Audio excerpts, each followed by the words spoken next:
ትሰማኛለህ? እኔ ፈርቼ ተሸሽጌ እህቴን ማንም እንዲናገራት አልፈልግም። በል እንጂ ንገረኝ፣ ምን ትጠብቃለህ?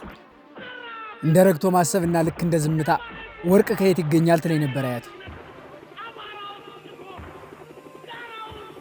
ቆይ ካሳለፍሽው መማር እንዴት ተሳለሽ? ወቀሳን አቁም። አሁን እህቴን ማየት አለብኝ።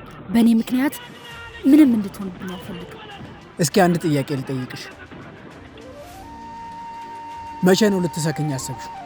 ራስሽን መቼ ልታዳምጪ ወሰንሽ? ማንም እንዲያስብልኝም እንዲጠይቀኝም አልፈልግም። በቃ ተው። አለመጠየቅ አልችልም። አሁን በውዴታ ሳይሆን በግዴታ ተጣምረናል። የጋራ ጠላት አለብን። እያንዳንዱ የብቻሽ የምታደርጊያት ጉዞ ወደ ገደል ጫፍ የምታመራ መንገድ ናት። ከገደል ወድቄ መሞት ደግሞ አልፈልግም። አሁንስ ገባሽ? ትሰማኛለህ? እኔ ፈርቼ ተሸሽጌ እህቴን ማንም እንዲናገራት አልፈልግም። ወደ መንደር ወርጄ የሚመጣውን እቀበላለሁ። ወዴት ነው? አይ እንግዲህ ደሜን አታፊው። እነዚህ ሰዎች ድንገት የመጡ ጠላቶች አይደሉም። አንቺ የማታውቂ ብዙ ሚስጥር አለ።